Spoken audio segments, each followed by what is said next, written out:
he transforms sales into a pleasant and uplifting experience. Well, our guest today is Max Cates, and I'm really excited to have him here. I asked him to come because as we were talking and he was sharing how he applies servant leadership to sales management and ultimately to sales, I just loved the spirit behind it.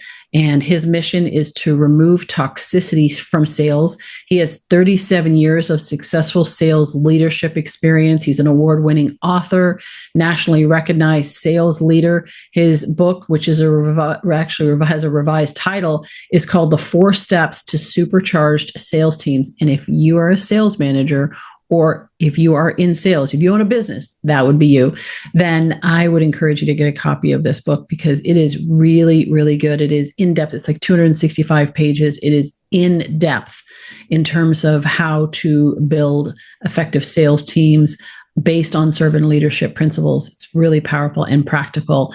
And he's held leadership positions at AT&T, United Telecommunications, and Associated Electric. He's also a professor at sales management at Webster University, and he founded Servant Leaders in Sales, which is a nonprofit organization for sales managers where they teach sales management to them and servant leadership to them. So, Max, welcome. So glad you're here today. My pleasure, Nicole. Thanks for having me. It is a pleasure. And to start off with, let's talk about like servant leadership and sales in the worldly perspective are like opposite. There's like dichotomies, right? And so, but you've brought them together. They shouldn't be, but they are a lot of times. And that's where, you talk about your mission, which really resonated, is this idea of removing the toxicity from sales. And you're doing that through this combination of bringing in this servant leadership principle and practices into sales. So talk about how that you made that link initially, maybe a little bit of your backstory. Sure. Well, when I first started in sales management, I'm going to give you an example how it transpired. My background was corporate communications, marketing, sales management, primarily for Fortune 500 companies, mostly with AT&T. I was assigned to sales division, and well, I tell you, I felt kind of like a fish out of water. I took a look at what was going on in the division, and it was a toxic environment. My background, I have a sports background, so I've always been a team player. I learned how a team functions. And, it's like landing in an alternate universe. It was just the opposite of teamwork. Now, there were team players, and there were even a couple of servant leaders in the organization, but it's the hyper-competitiveness, the animosity. There was even sales sabotage, people working against each other. So it was a pretty toxic environment. I was lucky enough to have mentors who taught me servant leadership without me knowing the words. I mean, all I knew was that, hey, this is how you treated people. You treat people with respect. You treat them with empathy. You bring together the team. So as I got into it, I learned, well, that's what you call servant leadership. And it's really, to tell you the truth, it's kind of like a lead like Jesus approach. It's taking somewhat of a contrarian approach. Going into it, you have to be somewhat bold. You have to be somewhat of a maverick. You have to go really countercultural. So anyway, here's how it worked. I got everybody together and I said, look, everybody in this room knows more about sales than I do. So I'm not going to tell you how to do your job. In fact, I want you to tell me how I can do my job to help you succeed. So I said, I only ask 2 things. Number one, we're going to be the number 1 sales organization in this corporation globally. And there are something like 400 sales organizations, and right now we're 327. So we got a ways to go, folks. So tighten your seatbelts. This is going to be a ride. And so with that as the start, it was really pretty phenomenal how it all worked, because we got people working together. And, the whole thing was about igniting this joy of selling. I'll tell you what it's like. It's like, salespeople are really a different breed of people. I mean, they're wonderful people. They're resilient. They're optimistic. You have to be resilient in sales.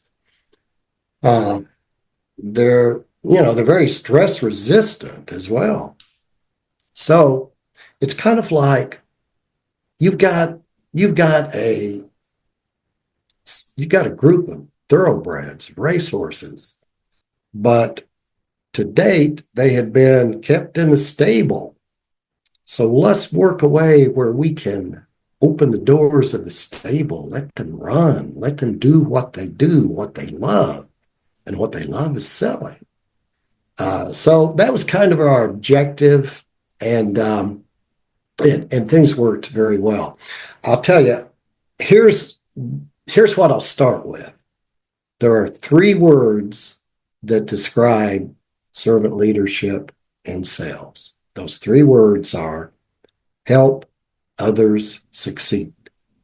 So once you get that in your mind, you don't need a whole lot of fancy nomenclature, and you don't need a lot of psychological background, and it's just a real simple process. Help others succeed. So I'll go through those 3 as a starter, just to kind of give you my thoughts on it. Helping is basically providing the resources, providing the support, providing training, providing encouragement to get your people ready, to make sure they're prepared, to give them a safety net. They need a safety net, because in sales, when you have a safety net, you're not worried about taking risks. So part of the whole sales process is taking risks, doing something, doing innovative things, innovative process improvements, innovative best practices, taking a risk of doing things differently. So with that, you're giving them the ammo to go to battle, and then set them free, let them go, let them do what they do. You have to establish boundaries, obviously. And you have to, you really, from the outset, you have to establish this sense of accountability, that it's mutual accountability. I'll get into that later. There's a whole science of accountability. But, and then the second one is others, getting outside yourself. Now this, in the sales business, sometimes this is kind of difficult to get outside yourself, because, a lot of salespeople and sales managers are ego driven, bordering on a little bit narcissistic. So learning to get outside yourself to serve others, this whole ideal of a service mentality. And the key to that, the key to serving others, is one word, and that is sacrifice. It's real easy for a sales manager or any kind of manager, to give promotions, to give pay raises, to give awards and those kind of things. But are you willing to make the sacrifice? Are you willing to take the time, make the effort? And sometimes you even have to risk a little bit of your career to support your team. So are you willing to make the sacrifice? That separates the leader from the manager, is that one word. So getting outside yourself, being less ego driven. One of my favorite authors is Ken Blanchard, and he said, the most serious addiction in corporate America is ego, is too much 100%. self-interest, Yep. self-absorption. And then the third one is success, how to succeed. So the sales leader is really a good servant leader has to teach, define what success is. And sometimes, a servant leader many times takes a little bit different approach to what success is, because success is not always on the scoreboard. Success sometimes is purpose. It's really a sense of accomplishment, of being the best you can be. And so you really have to define success. And that's really kind of a two-step process. You have to set a vision that's inspiring, that's bold, that's concise, that's achievable, but it's what we call a stretch objective. And that's going to require the best of you and your people to reach the vision. It's like being number one in this organization. I mean, that's a stretch, that's a vision. And then the second part of it is implementing it, is getting there through good metrics. You have to be able to have a metric system that tells you on a day-to-day basis how you're doing, how every individual is doing, where they're weak, where they're strong.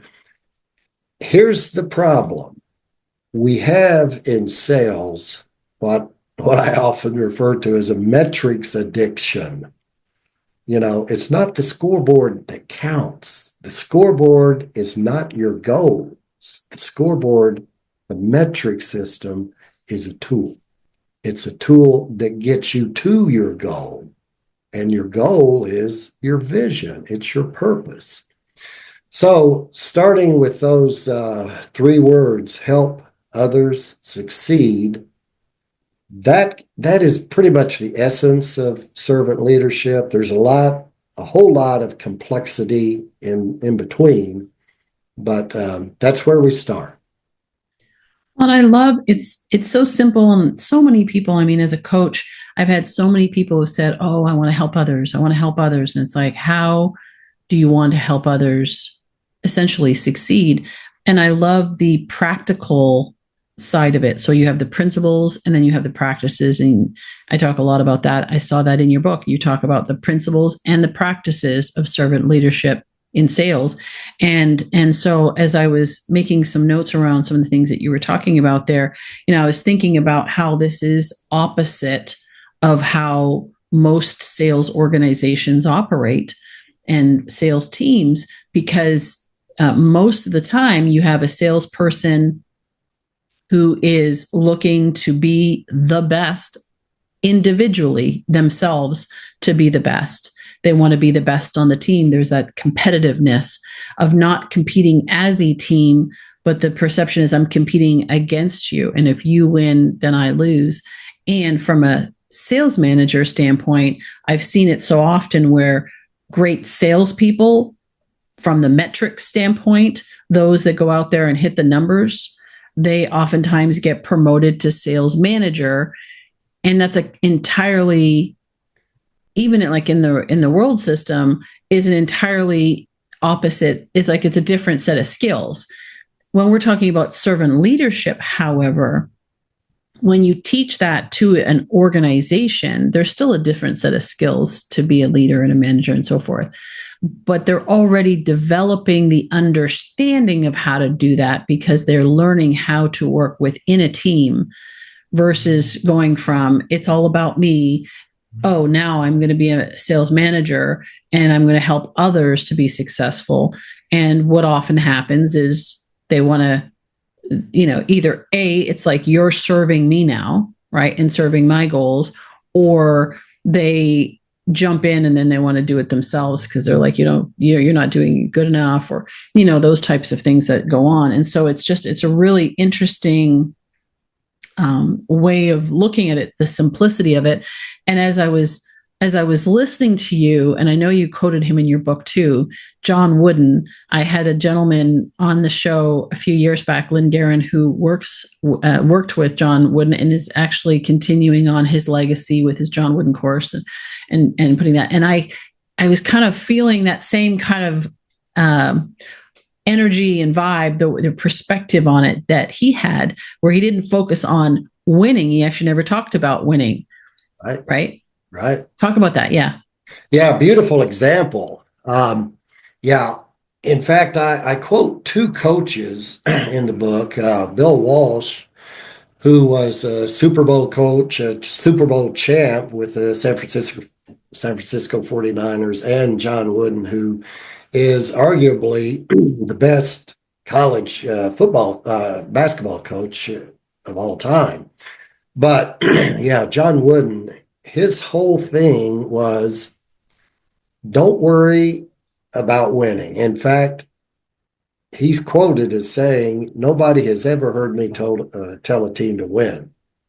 His whole thing was about preparation, working as a team, not even comparing yourself to other people, but comparing your best to your best.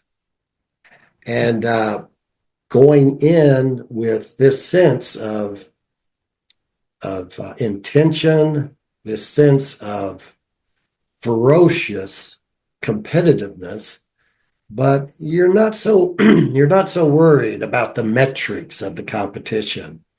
It's competing with purpose. Bill Walsh said exactly the same thing. He said, I was never worried the scoreboard would take care of itself. What I was interested in is the process of achievement, preparing, doing the best we can, and letting the score take care of itself. Because, when you really get down to it, Nicole, sales is a lot like sports. Yeah. There are so many things that are out of your control.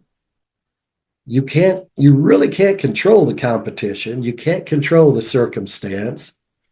In sales, you can't control the economy. You can't control the customer. All you can control is how you react to those circumstances. I'm going to give you a real interesting example, and I really love what you had to say just a few minutes ago, especially about developing win-win situations. We always shared ideas, process improvements, best practices. We would have roundtable discussions.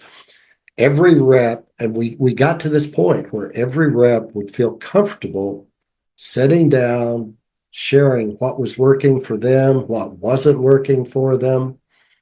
And some were better than others, but we had a lone wolf guy, and he was a great salesperson, but he would never participate. He just didn't get it.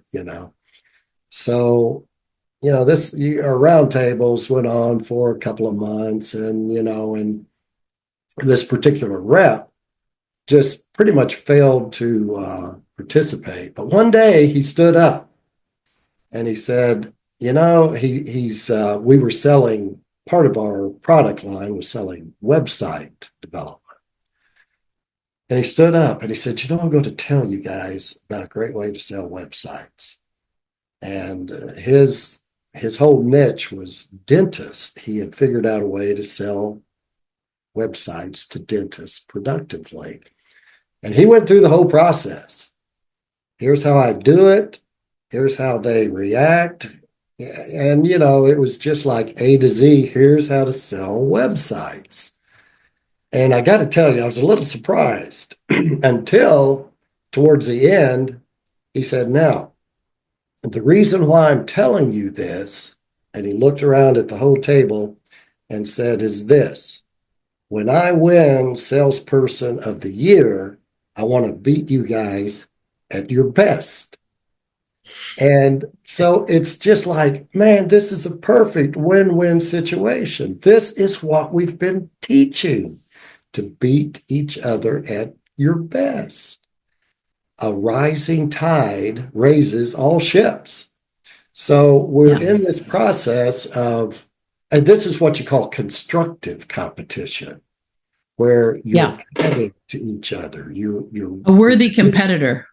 pardon? You want a worthy competitor. I think about who, what Olympian wants to win when the competition is not very good, right? It's like, it's a win. I get the Yeah. gold, but I don't really feel the win as much as if I have a really good competitors and I get the win. That's what I heard in that.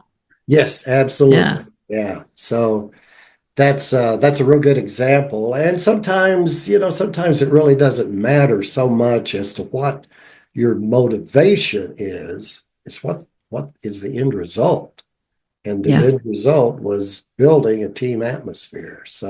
Yeah. So I'll never forget that. And it just really bespeaks what servant leadership and a team building atmosphere is all about. Yeah. Yeah. Well, the Bible talks about servant leadership and this idea of the least will be the greatest will be the least. And, having that humility you talk about in your book too, right? The humility, the empathy, sacrifice, these words that are words that, and, or maybe he didn't use the word, but he demonstrated it as Jesus demonstrated it, for us so beautifully in that. Yeah. You were going to say something. Oh, so well put. Yeah. Yeah, so well put. Yeah, go ahead. I think I interrupted you. No, Well, yeah, I'll tell you what I was going to say go was for it. that, yeah, it's right out of the Bible. Love and seek the best for others. It's a matter of, and I tell you, there's a scripture that I love, and I just ran into this not too long ago, and it's Philippians 2:7. And I'm going to paraphrase it, but when Jesus assumed a human presence, he emptied himself. He emptied himself of heavenly privilege and became a servant. And I thought that captures it, because this is what I was talking about earlier. We have to, as leaders, we have to empty ourselves. We have to empty ourselves of pride, of greed, of fear. We have to empty ourselves of selfishness. Anything that provides a barrier, we have to really empty ourselves. And the result is leading with humility, leading with empathy. And with empathy, as the Bible says, rejoice and weep with others. That's empathy. With selflessness, sacrifice, and with accountability. Now, it's the accountability is the tough love part of it, and I'll talk a little bit about that.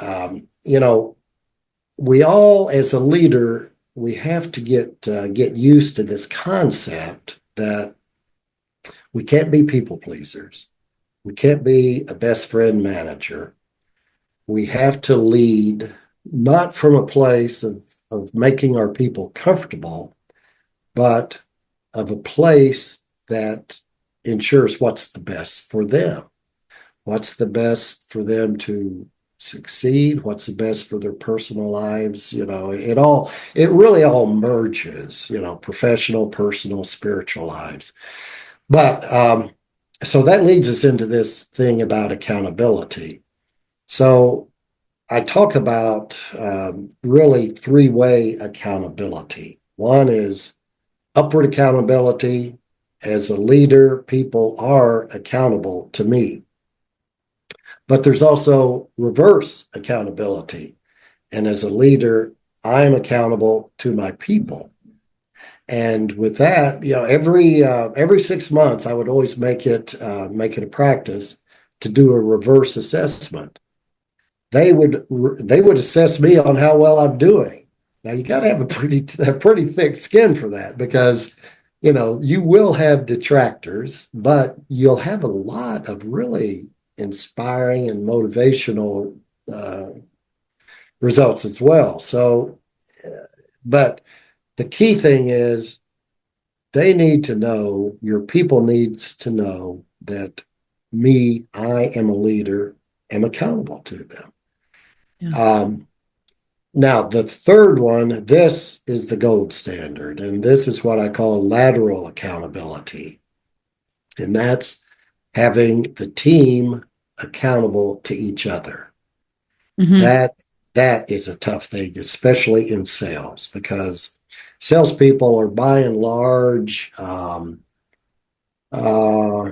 not not really team oriented. You really have to work on it. So, because salespeople by and large are independent, they're do-it-yourself kind of people, and they have all these beautiful qualities, but there are some things that you have to work with, and impatience is another. Impatience is a great thing, but it can also be a detractor to performance. So anyway, once you can get your people working together as a team, sharing ideas, being receptive to other team members' suggestions, and at the same time providing input to other team members without hesitation. It's a give and take. It's an environment. It's a learning environment. It's lateral learning. It's lateral accountability, and it's this whole issue of laterality. When you can get your people working together, learning together, feeling together, achieving together, it's a beautiful thing. But it takes a lot of work. It takes a lot of work, but it's worth it when you're there. You had an example in your book actually about a case study of a company, maybe just speak to that, where you can talk about this lateral accountability, but they actually set it up as being incorporated it into their incentives, or they weren't paying commissions. They're saying, look, it's based on performance of the team. And of course, then I know that there's been teams that have tried that and they're like, yeah, but then I'm carrying all the weight because so-and-so is not doing it. It's pulling me down. It's kind of like the restaurant, crew all getting their tips pooled, right? And it's like, that's unfair because I work hard and they don't. So how do you create that type of environment? How do you recommend people create that type of environment where they are bringing out the best in each other, and they're not seeing that as a detriment, but as an advantage, Yeah. even with something as specific as and outright as that? Yeah, great question. You do it a number of ways, and one is through performance assessments.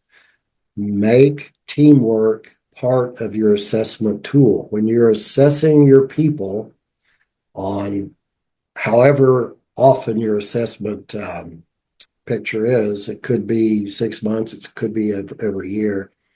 Make that part of your assessment. Are you a team player? Are you participating? Are you supporting each other? Are you sharing ideas? So that's part of the assessment. The other one is very close to what you mentioned, and that is make it part of your pay system. That you have team performance bonuses, you have part of your salary and compensation plan is based on team performance, working together. But the other part of it is just continuing to be vigilant, to be monitoring, to really just keep your eyes open to what's going on the team. And it's just these little 5-minute moments of just of positive reinforcement, of seeing it on the sales floor, seeing teamwork happen between your people, holding it up, holding them up, saying, man, this is what we need to be doing, look, they just shared a great idea. So it's really incumbent upon the sales leader or leader in general, be vigilant.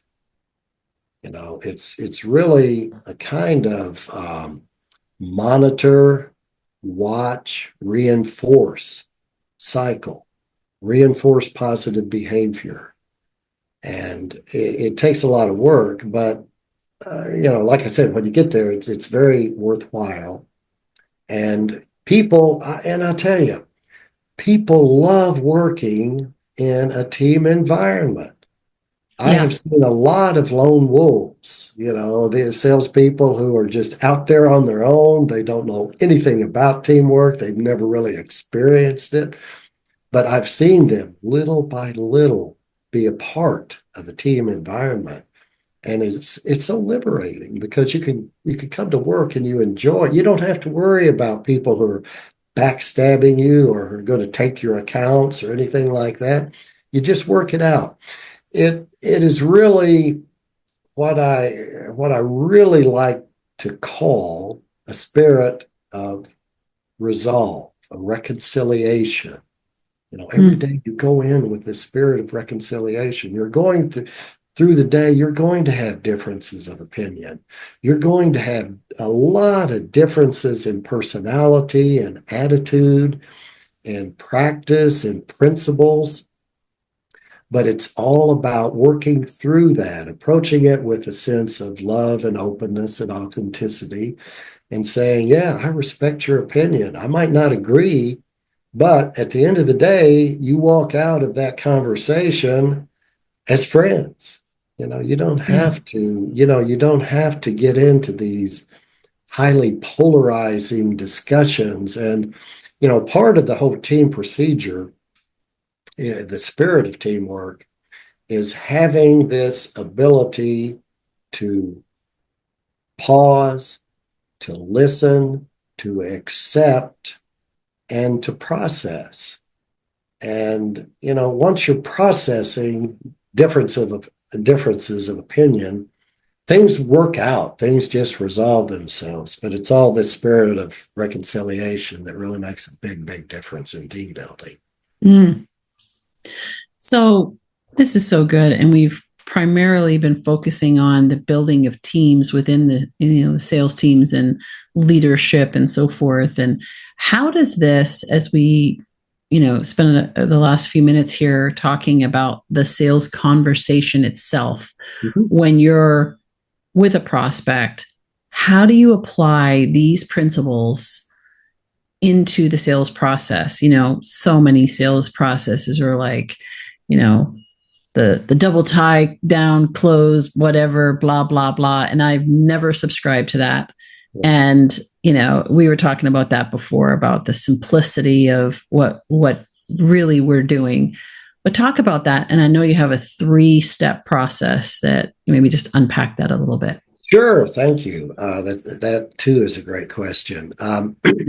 Actually, it's a 4-step process that I call PERC, and that is prepare, engage, recommend, and keep. The other day Keep. when we were talking about it, I didn't throw in the keep, but I have that in my third book. But anyway, the preparation is the key. When you go into a sales call, make sure you're prepared. You know your customer, you know your product, you know your applications. You go online, you do personal research on your customer. So it's the whole preparation process that is really a key to it. And the sales leader has to ensure, they have to insist on preparation. The servant leader has, there's a lot of freedom, a lot of flexibility, but there are certain things that you have to insist on. And there are 2 things that I always insisted on, non-negotiable. One, total preparation, and 2 was teamwork. But getting back to preparation, it's going in prepared. It's knowing your customer, product line, the pricing. Um, it's being able to go in and say, hey, I just read this about you, about your family, about hey, you just won a golf tournament, right? You do a little research, you prepare. Because that is really pretty much the core of competency is preparation. The second step, which is equally important, is engagement. And this is fact finding, it's asking the customer good questions, personal, professional, finding out where the customer is coming from. What are their goals? Where do they want to be? Where are they in the organization? It's something as simple as looking at someone's desk and say, "Man, I see. You're a fan of the Detroit Lions. Boy, didn't they have a great year?" It's developing this alignment, but it's also aligning with them personally. It's aligning with them professionally, where you understand their position and where they're going. And it's also aligning with their interests. And that is, this is where the questions are asked. And this is where the sales rep just needs to be quiet, ask questions, and let them run. Because, in a lot of cases, some customers, this might be one of the few times during the day that they're actually in control of a meeting, So give your customer control, Yeah. They may have, been in a meeting with board of directors, with their boss, with angry customers all day long, but here's a moment where, yeah, they're in control. So let them have control, let them run, let them talk about themselves, encourage them to talk about their plans, know where they want to go, and know what their particular vision for their job is. Because once you understand where they're going, then you can make your recommendation. And the recommendation is based primarily on customer needs. So there's a couple of different phases of recommendation, and that is, to have a good recommendation, you have to go in with a lot of agility. You have to go in with different options. The worst thing a salesperson can do is go in with a one option approach. And I am amazed at how many times this happens. And it happens for a variety of reasons. But let's say, for example, that a salesperson has a particular, high dollar bonus on a particular product. Well, I've seen so many go in on that sales call, and boy, they want to sell that product no matter what, no matter what the customer needs are. Well, you have to go in with an idea of, well, yeah, if that's part of the customer's plan, that's great. But if it's not, forget it. Let's meet the customer where they are. And so what you're really shooting for with this recommendation is not a quick sale. You're looking to provide a product that meets needs and results in long-term sustainable sales. Sometimes that means you've got to let the sale go. I've even seen some really, really good salespeople who a customer would say, yeah, I really like your product. Sign me up. And the salesperson would say, I don't think it's a good idea, Yeah. because they were selling long term. They were interested in credibility in sustained sales, not in making a quick sale. Because they Yeah. make a quick sale, the customer's dissatisfied, and the whole domino effect occurs. Yeah. So, and also during this recommendation phase, you're going to encounter objections. And my philosophy is this: you don't have to overcome objections. Don't worry about overcoming objections. What you want to do is use an objection as a springboard to tell you what option you really need to be providing. So, for example, when a customer objects to price of a particular product that you had recommended, well, the answer is not, I tell you what, if you just will spend the money on that product, it's going to pay for itself in the long run. You're not going to convince the customer. So don't even try to face that objection. Slip into plan B or plan C. Plan B is a product that is more competitively priced. So you be agile, go into options instead of going into facing and countering objections. So it's more of objection agility as opposed to objection and response. Yeah. I love that. Yeah. So, and then keep. Yeah. Keep is, and a lot of times we overlook this, but when you keep is keeping your customer. And that is making sure that you're doing follow-up, follow-through work. You're going back to your customer and saying, how's it working? Is it working? It's going back to the customer time and time again to let them know that you're interested in maintaining their business, that you're interested in how the product is working. And you could be even going back to show, hey, here's another product that seems to really fit your needs. So it's just that continuous follow-up to maintain credibility, to make sure that you're doing adequate follow-through, to make sure that your customer is satisfied. Yeah. So those are the four. Yeah. And, so many times what happens is we get involved, and I can tell you firsthand, we get involved in these selling strategies, like a 6-step strategy. And, and it's just like, I've seen reps get in the middle of a sales presentation and they pause, and I know what happened. They forgot the 4th step, and afterwards, I'd say, now, why did you pause there? And they would say, yeah, well, I had to go from step 3 to step 5, and it kind of threw me off because so it's really kind of it's really counterproductive to sales. Don't go in with a script. Go in authenticity. Go in with developing a relationship, a rapport, building your credibility with the customer, focusing on long-term sales and not the quick sale, and developing that sense of teamwork with your customer. Yeah. Be a servant leader with your customers. Yeah.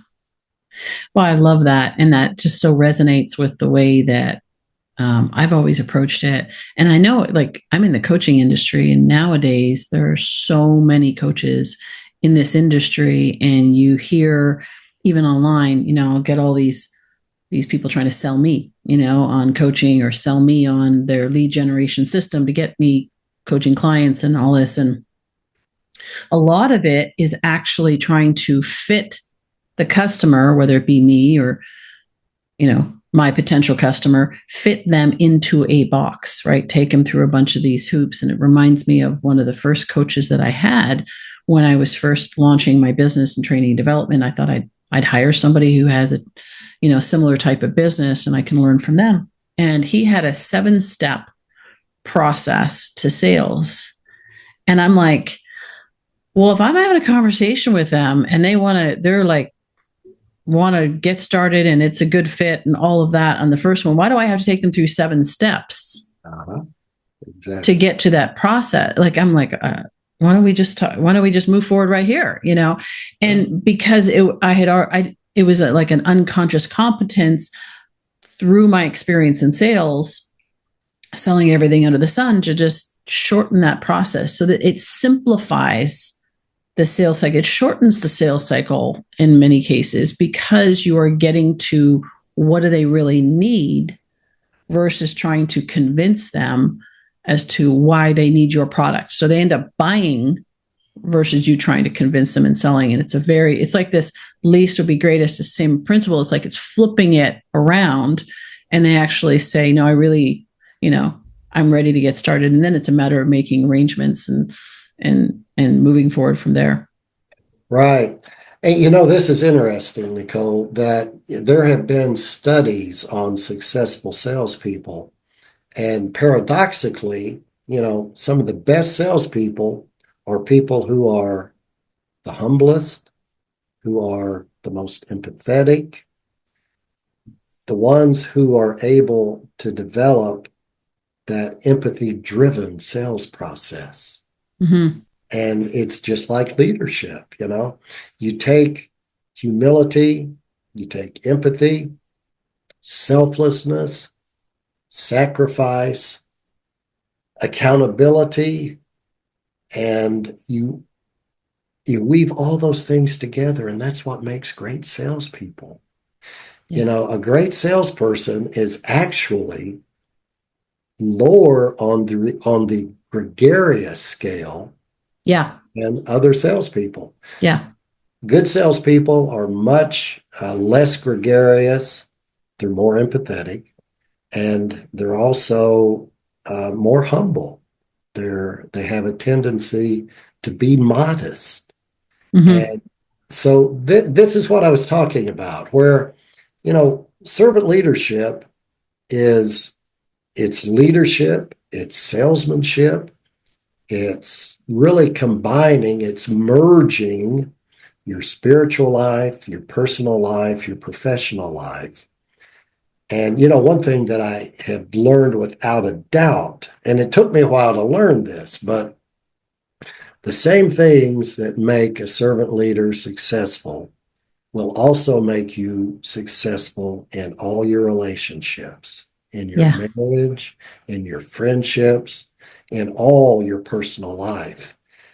So it's really, it's just one of those. It's, like I mentioned earlier, for me, it's more of a lifestyle. I mean, it's a value set, but it's really a lifestyle where these things have merged. And it took a while to get there, because you kind of go from a value system that you don't even know is servant leadership into servant leadership, and then from servant leadership in a professional way into servant leadership in your personal life as well. Mm-hmm. Yeah. It's like you make it you don't realize it's a thing, then you make it a thing, and you play around with it, and then you realize it's really more, like you said, the lifestyle. It is a way of being. I look at entrepreneurship as a mindset. It's not a vocation. People say I'm getting into entrepreneurship.